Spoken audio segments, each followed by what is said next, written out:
Every spring, you walk past that shaded corner of your yard and feel the same quiet frustration. Nothing works there. You've tried. You've planted things, moved things, even considered paving over it just to stop looking at the bare dirt. Meanwhile, the sunny side of your garden gets all the attention, all the effort, all the hope, and that dark patch just sits there like a reminder of something your yard can't do. You've been lied to. Not accidentally. Deliberately. Every seed packet, every planting guide, every garden center display is designed around one assumption, that your garden needs full sun to be productive. And that assumption was never about what plants actually need. It was about what is easiest to sell. Full sun varieties photograph better on packaging. They require more water, more fertilizer, more product. Shade plants don't need any of that, and an industry built on selling you inputs has no interest in telling you that the most productive corner of your yard is the one you've been ignoring. Here is the truth nobody profits from you knowing. Some of the most nutrient-dense, most flavorful food crops on this planet were designed, across millions of years of evolution, to thrive in exactly the conditions you've written off. Crops that develop deeper flavor because shade forces slower growth. That stay harvest ready for weeks longer because they never bolt in heat. That demand half the water because the soil beneath them stays cool and moist while your sunny beds bake dry by midday. And the most stunning one? It is almost certainly already within arm's reach of your back door, and you have never once considered putting it in that dark corner. By the end of this video, the dead zone disappears. Permanently. And the last plant on this list will make you angry you didn't know sooner. Because this is not new knowledge. It is forgotten knowledge. For centuries, long before garden centers existed, long before seed packets carried sun requirement labels, human beings grew food in shade. Not as a compromise. As a strategy. Indigenous food forests across Central America, Southeast Asia, and West Africa were deliberately designed in layers. Tall canopy trees above, fruiting shrubs beneath, root crops and leafy greens on the forest floor, all thriving in dappled, filtered, indirect light. Monastery gardeners across medieval Europe grew their most prized medicinal herbs and vegetables in the cool shadows of stone walls and cloister corridors, not because they lacked open ground, but because they understood that those plants produced better there. Modern agriculture erased that understanding. It convinced an entire generation of growers that food production requires full, direct, uninterrupted sunlight. That belief is not just incomplete. It is the opposite of how most food was grown throughout human history. It reflects an industrial model built for open-field monoculture, not a biological truth about what plants actually need. Here is what the biology actually says. Certain plants evolved specifically for low-light environments. Their leaves grew broader and thinner, designed to capture diffuse light bouncing off canopy, walls, and sky rather than absorbing direct rays. Their photosynthetic chemistry became more efficient under those conditions, not less. And because shade slows their growth cycle, every cell develops denser nutrients, deeper flavor compounds, and a tenderness that full sun varieties, racing to mature under heat stress, simply cannot match. Understanding which plants naturally thrive in low light does not just add a few options to your garden. It transforms your entire relationship with the space you have. So, here goes. Plant 1, spinach. Spinach has been cultivated since at least 600 AD, first grown in the shaded courtyards of ancient Persia where desert sun would have scorched anything exposed to open ground. It traveled the Silk Road not because it tolerated sun, but because it thrived where other crops couldn't survive. Here is what happens to spinach in direct light. It bolts. The moment afternoon sun hits consistently, the plant panics, rushing to seed, turning bitter, becoming inedible almost overnight. Shade prevents that entirely. It slows the clock. The leaves stay tender, mild, and harvestable for weeks longer than any sun-grown crop would allow. Spinach's broad, flat leaves were engineered to capture diffuse light, the kind that filters through tree canopy, bounces off fences, reflects from walls. It photosynthesizes efficiently in conditions most gardeners consider inadequate. In full sun, you get 2, maybe 3 weeks of usable harvest before the bitterness sets in. In shade, that window stretches to 6 or 7 weeks of sweet, dark, nutrient-dense leaves, without a single change in effort. Plant it along your fence line, against a north-facing wall, or beneath taller crops. For inches apart, consistent moisture, and a spot that gets 2 to 4 hours of indirect light. That is all it asks for.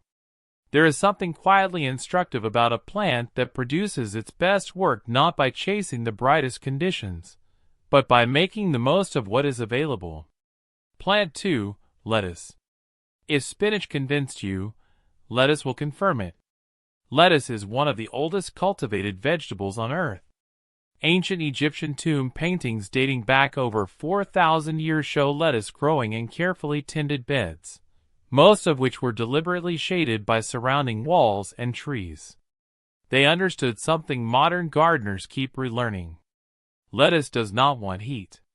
And heat almost always travels with direct sun.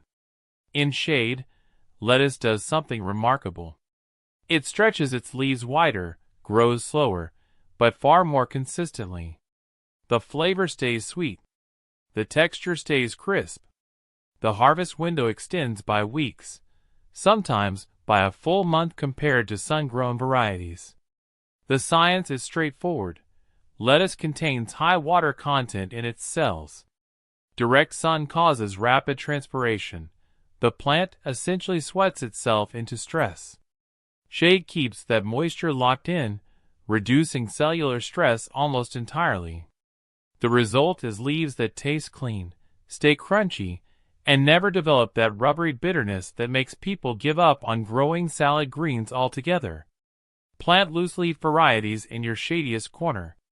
6 inches apart, gentle watering, and harvest the outer leaves while leaving the center intact.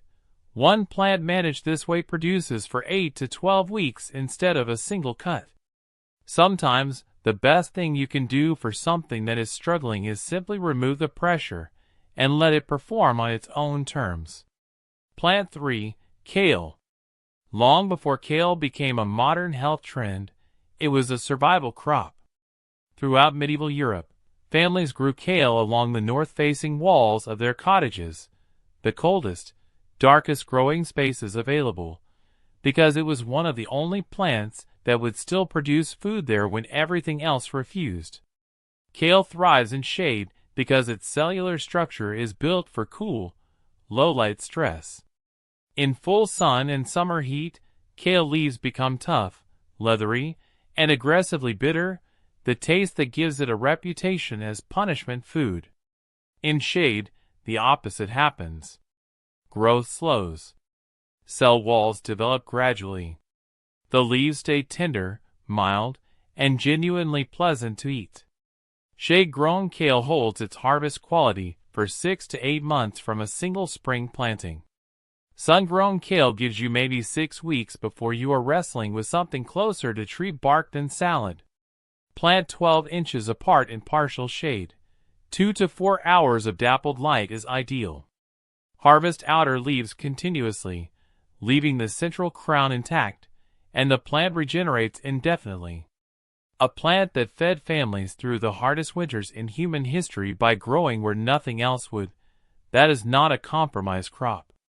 That is resilience by design. Plant 4, arugula. Arugula has been prized since Roman times, mentioned in texts from the 1st century AD as both a food crop and a medicinal herb. Roman soldiers ate it for stamina. It grew along the shaded edges of Mediterranean gardens, in the cool shadows of stone walls and olive trees, not in open fields. In direct sun, arugula bolts within days during warm weather. The leaves turn sharp and unpleasantly bitter, aggressive enough to ruin a salad. In shade it holds. The peppery depth stays balanced. The leaves stay complex enough for cooking and mild enough for eating raw. And the harvest window extends from a few frantic weeks to an entire season of steady, reliable production. Arugula belongs to the Brassica family, a group of plants that evolved in cool, partially shaded woodland environments. Its cellular chemistry responds to lower light by producing more glucosinolates, the compounds responsible for that signature peppery flavor, at a concentration that full sun scatters and weakens. Scatter seeds in a shaded bed, barely cover them, and thin to 3 inches apart. You will harvest continuously for months from a single planting. The sharpest, most interesting things, in a garden and in life, often develop their complexity away from the glare of direct exposure. Plant 5. Mint. Mint has been cultivated for over 3,000 years. It was found in Egyptian tombs dating to 1000 BC, referenced in ancient Greek medicine, and grown in Roman monastery gardens, almost always in shade. Not because monks lack sunny ground. Because they learned, through centuries of observation, that mint grown in shade produced the strongest flavor and the most vigorous growth. The mechanism is oil production. Mint produces essential oils, menthol, menthone, limonene, in specialized glands on its leaf surface. In direct sun, those oils volatilize quickly, evaporating into the air before the leaves are ever harvested. The plant smells good in the garden, but delivers less flavor in the kitchen. In shade, volatilization slows dramatically. The oils concentrate in the leaves, building in potency throughout the growing season. Shade-grown mint is measurably more aromatic and more flavorful than its sun-grown counterpart. Mint also grows more aggressively in shade, spreading faster, filling space more densely, and producing more harvestable material per square foot. Planted in containers or bordered beds in a shaded corner, mint will colonize aggressively, so contain it deliberately. 2 to 3 hours of indirect light is sufficient. Water consistently and harvest often to encourage fresh growth.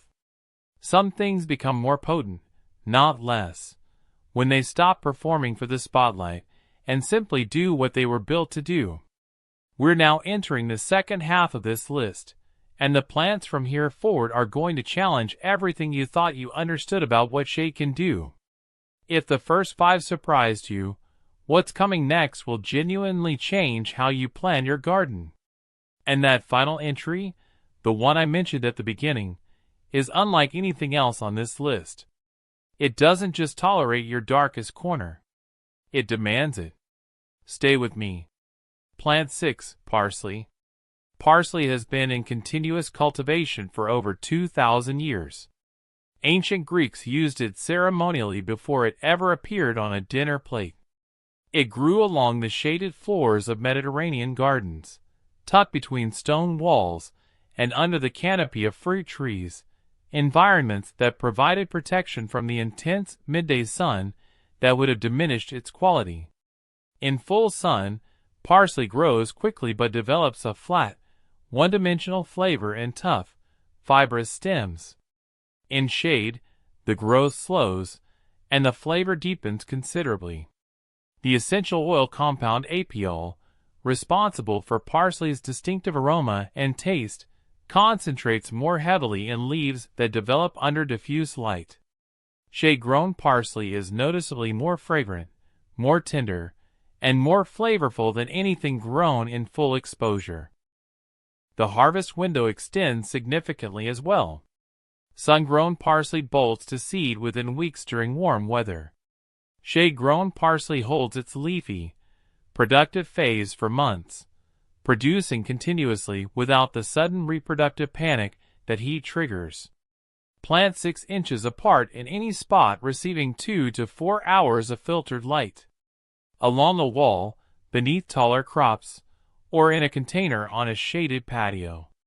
Keep soil consistently moist. There is something worth noting about a plant that has quietly shown up on tables across every civilization for 2 millennia, never demanding the best conditions, always delivering when given a little room to work. Plant 7. Chives. Chives are among the oldest cultivated herbs in the world, documented in Chinese agricultural texts dating back over 5,000 years. They were grown in forest clearings and along shaded river banks, not in open fields, not in full exposure, but in the margins, the places nobody else was using. In shade, chives produce a milder, more refined flavor than their sun-grown counterparts. Full sun intensifies the allicin compounds to the point where the taste becomes sharp and overpowering. Shade tempers the chemistry. The result is a cleaner, more versatile herb that works across a wider range of dishes without dominating everything it touches. Chives also flower later in shade, which means the leaves, the part you actually eat, remain productive for a longer period before the plant shifts energy into bloom. More leaf harvest, extended by weeks, from the same planting. Plant in clusters of 3 to 4, 8 inches apart, in any spot receiving as little as 2 hours of dappled light. Chives tolerate poor soil, inconsistent watering, and near total neglect, making them one of the most forgiving shade plants you can grow. A plant that has been feeding civilizations for 5,000 years from the margins and the edges, without ever requiring the best position or the most resources, has something to teach anyone willing to pay attention. Plant 8. Swiss chard. Swiss chard has been cultivated in the Mediterranean basin since at least 400 BC. The ancient Greeks wrote about it as a staple crop grown in the partial shade of orchard rows and vineyard alleys, spaces where full sun was already claimed by higher-value fruit crops. Chard filled the gaps, and it filled them brilliantly. In full sun and summer heat, chard leaves become thick, leathery, and develop an aggressive mineral bitterness that makes people wonder why they bothered growing it. In shade, the opposite happens. Leaves grow thinner, more tender, and maintain a mild, almost buttery flavor that tastes nothing like the harsh version sun gardeners produce. Chard is also one of the most productive shade plants in existence. Agricultural extension data shows that a single well-managed chard plant can yield over 10 pounds of greens across a season, using the cut-and-come-again method, harvesting outer stems while leaving the central crown intact. The plant regenerates continuously, producing new leaves every few days for 6 to 8 months from a single planting. Plant 6 inches apart in partial shade. Keep soil moist. Begin harvesting when stems are thick enough to grip. One planting in March will still be feeding you in October. A plant that was always relegated to the spaces nobody else wanted, and quietly outproduced everything that was given the prime position. That is not a backup plan. That is a master class in making the most of where you are. Plant 9. Wild garlic. Wild garlic, also known as ramsons, has been foraged and cultivated across Europe for thousands of years.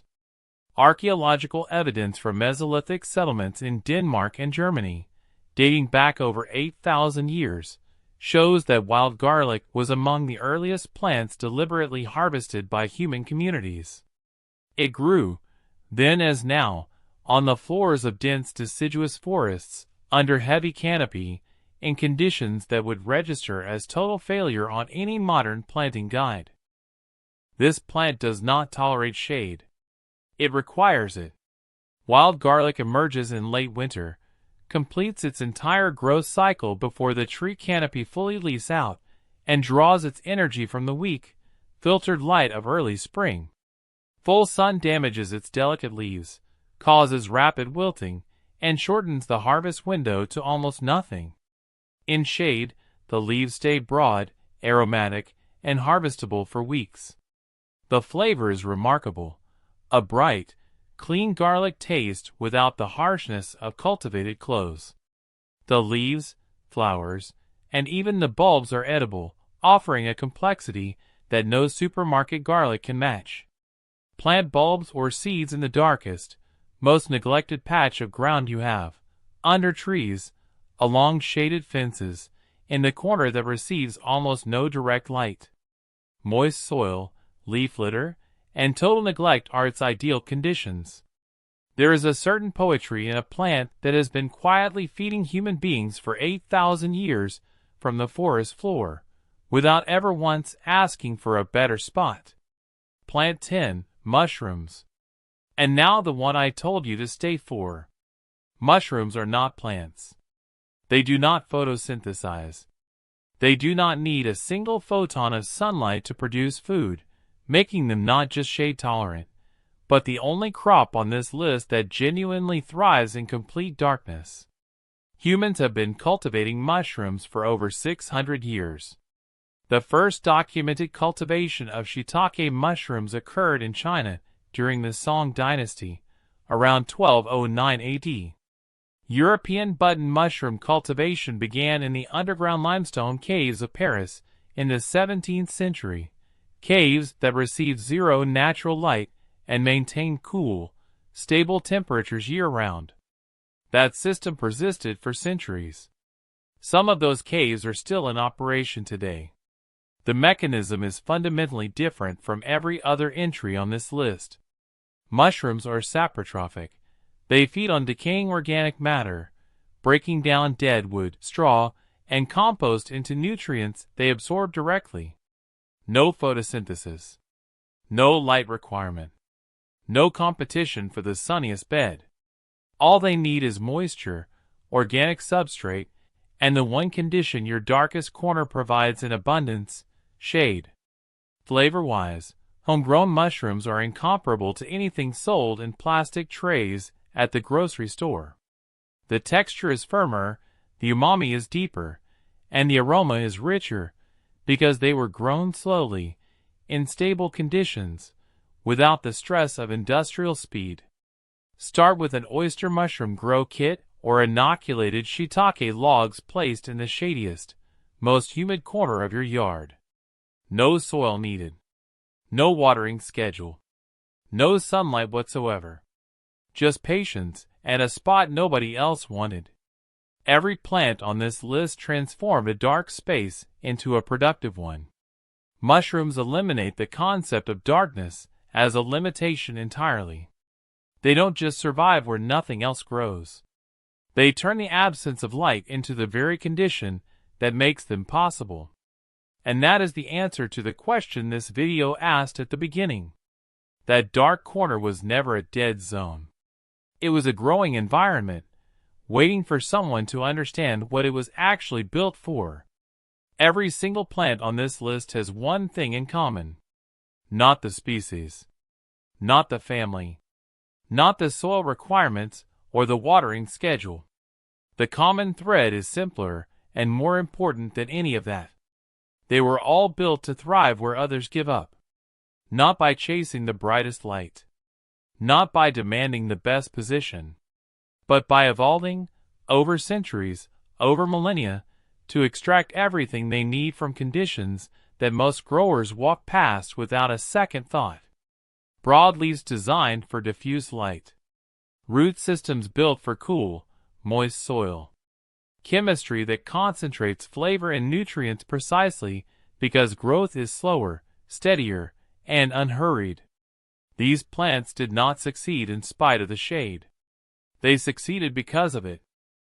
And yet, we built an entire gardening culture that treats their preferred environment as a flaw. We filled shelves with full sun labels, wrote guides around ideal conditions, and taught a generation of growers that productivity requires maximum exposure. In chasing perfection, we abandoned something far more valuable: the wisdom of working intelligently with what is already there. That pattern extends well beyond the garden. We do the same thing with problems, with spaces, with circumstances we didn't choose. We see the limitation first. We label it. We apologize for it. And we stopped looking for what it might actually be capable of producing, if we understood it properly instead of comparing it to something it was never meant to be. The shade in your yard is not a problem waiting to be solved. It is a growing environment waiting to be understood. And now you know exactly what to put there. So now I want to hear from you. Which plant on this list surprised you most? Was it the mushrooms? The idea that complete darkness is not a limitation but a requirement? Was it the spinach, quietly producing its best leaves in the very spot you've been ignoring for years? Or was it something you already have growing in your yard right now? Something you planted without realizing it was in exactly the right place all along? Tell me in the comments. I want to know. And if you have a shaded garden, whether it's a narrow side yard between two houses, a north-facing bed that never sees direct sun, a patch under a mature tree that you've given up on entirely, describe it. Tell me what you're working with. Tell me what you've tried. Tell me what hasn't worked, and what you're thinking about trying after watching this. I read every single comment. And if your situation is specific enough that a general video can't answer it, I'll respond directly. That is what this channel is for. Not just broadcasting information, but actually helping you grow something with the space you have. If there's a topic you want broken down like this, a garden problem that nobody seems to explain properly, a method you've heard about but never understood the real science behind, drop that in the comments too. The next video might be the one you asked for. And if this changed how you think about your garden, not just what to plant, but how to see the space you've been underestimating, subscribe. Not for more content alone, but for a different way of thinking about what your ground is actually capable of. The dark corner was never the problem. What was missing was the understanding. Now you have it. Go plant something where nothing was supposed to grow.